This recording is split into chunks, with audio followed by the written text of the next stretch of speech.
r/adulting. Lopsided Rush 3036 says, I don't think I can stand living with a so. For everyone, moving and seems to be the next step in a relationship step people look forward to and are excited about. I, F29, don't. I feel suffocated just thinking about it. Of course, you still don't spend every minute together, and everyone does their own thing. However, just the thought of someone being there all the time annoys me. Why do people seem so obsessed with moving and with their partners? I don't want to do that. Ever. Which makes finding a partner so hard. Since every boyfriend I ever had eventually wanted to move in, and got freaked out that I don't want to. Reuben thing, Burn says. I love living with my wife. We get to split the cost plus logistics of our home, sure, but I just enjoy getting to talk and hang out with her all the time. If you don't want to share your home with someone, don't. It's 2024, lots of living/romantic situationships are on the table, especially if you are in a larger urban area. First Reddit Ace says, I also loved living with my ex. So much my favorite part was coming home to him after work and going to sleep next to him at night. It was the best. I've never slept as well as with him by my side. And the random hugs that I'd give him throughout the day. He was so cute. I miss him. Living alone sucks. PDT 666 says, I feel the opposite. Living alone is the best thing in the universe, and I wish I could do it forever. Little Mib says, my BF and I have a really good living situation with each other. I have my own room, and he has his own room. We are both pretty independent people, so we spend time apart, but come together to hang out and spend time together when we want. When we first moved in together, we were in a super tiny 1-bedroom apartment, and it was really hard on us. There was not a lot of privacy, and it felt like we were stuck up each other's bed 24/7. Now we have a 2-bedroom 2-bathroom and the layout has the rooms pretty spaced out. We are also just so comfortable together that I don't feel like I'm living with someone who prevents me from doing what I like. If either of us wanna stay up until 8 o'clock in the morning and eat junk food all night, neither of us cares.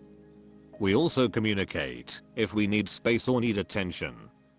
We know not to take offense if someone's like I need you to not speak to me tonight. I've had a really bad day and I need to pout in my room. Or if someone's like, I've had a really bad day, can you come cuddle with me? Rent is so expensive down here too that my options were either live with my parents, live with roommates, or live with my boyfriend. I'm just lucky that we coexist well together and have a good friendship alongside our romantic relationship. Ambitious Cicada 90-63 says, this right here. Originally when my now wife moved in with me, it was a bit of an emergency situation and I didn't want her to feel like she had to give up any sense of her own space, so we had separate bedrooms. We would usually still sleep in the same room, but it meant we each had somewhere to go if we needed space that wasn't just a den, but a full bedroom where we could sleep comfortably if needed. Having our own designated spaces has been really helpful and important on a lot of different levels. The communication here is also key, setting boundaries and asking for what you need. Don't feel like you have to do things any particular way, but also try to figure out what it is that bothers you about it, so you can communicate it to a prospective partner. Expat Sir Jack says, I literally feel the same way. I'm not a romantic, just turned off from romance, because 99% of it has the expectation of eventually living together. Dating seems fun and cute and satisfying and all that, but why does it always have to end in this big life partnership thing? What if I just want a boyfriend or girlfriend to have date nights with and we go to each other's houses to hang out sometimes? Puzzle-headed Yam 3058 says, I'm the same. A coworker of mine was telling me how he and his girlfriend agreed to keep their own houses when they started dating. They go round each other's houses a few times a week, but they live separately the rest of the time. This arrangement makes sense to me as someone who really values their personal space. Perihelion Summed says, same. I've had two relationships that got into the move-in together stage. Neither were abusive or anything of the sort, but by the end I was on edge constantly. My anxiety would hit the roof when I saw her car pulling in, and when she would ask to watch TV or something together I felt like I was going to scream. It was not even remotely their fault, neither was overbearing or clingy, but having someone there all the time made me go completely insane. Dating, fine, fun, great. Living together, absolutely not. Go home. r/adulting. Watermelon Sidger 2 says, a big part of adulting. Something I've realized lately, 29 male. A lot of being a functioning adult is actually just remembering stuff. Laundry, work, study, income, taxes, CVS, resumes, transport, time, kids, exercise, friends, BF, GF, spouses. It's a big challenge. I found alarms and reminders on phones as well as writing stuff down helps. What are your ways of remembering the day-to-day? Sunglasses Oldia says, having a routine and writing things down are two keys. I basically have a weekly schedule. Sunday is when I do my chores, grocery shopping, laundry, meal prep, cleaning, trash, which means that I don't have to do any of those besides spot cleaning and taking the trash outside during the week. I go to the gym right after work, so I tend to get home around 7, which gives me like 3 hours to socialize, relax, unwind, or take care of chores. When you're in the habit of having an organized way to do everything you need to be doing, it takes a lot less effort than to try and remember everything you need to be doing. Recycler Count says, Toddy app for a lot of household stuff. Writing things down in my journal every night also helps me to remember things. Shelhoah says, doing some things always on the same day helps. Like laundry. As you get older, you'll start feeling I've got this on a lot of these things. I find not putting off the mundane things like cleaning and laundry helps.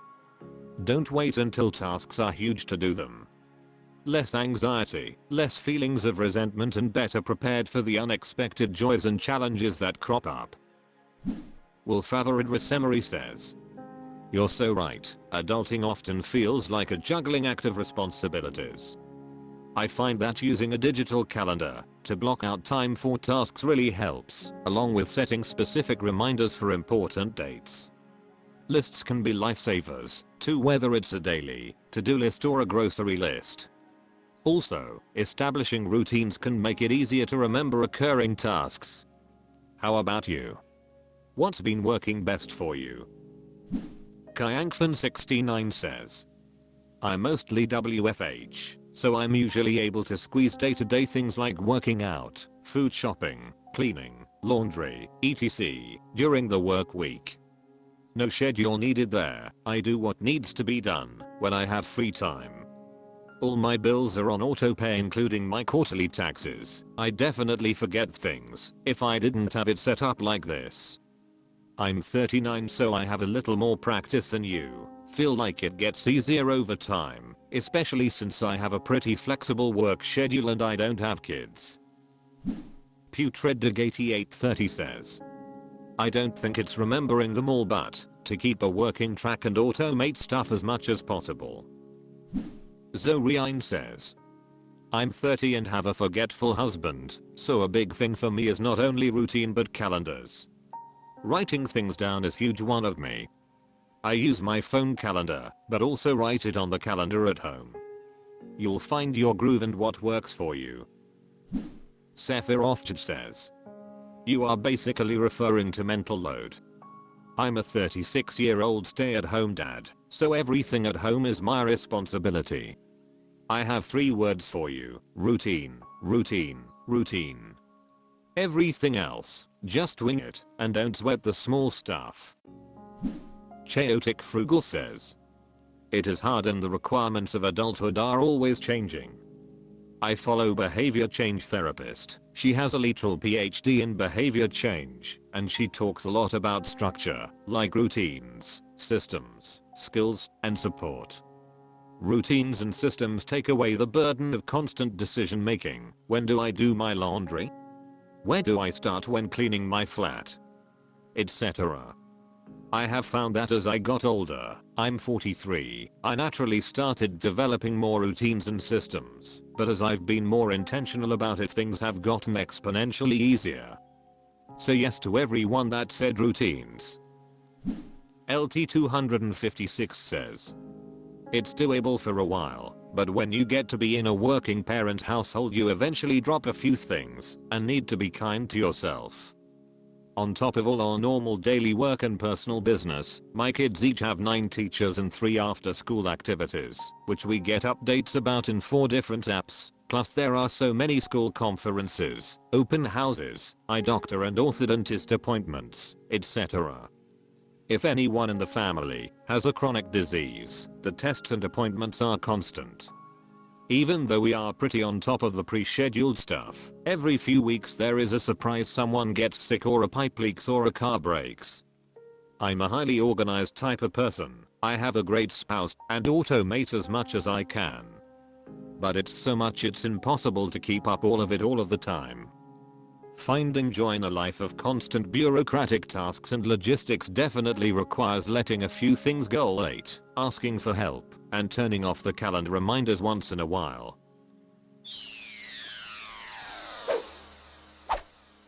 That's all for this video. Thank you for watching. Please subscribe.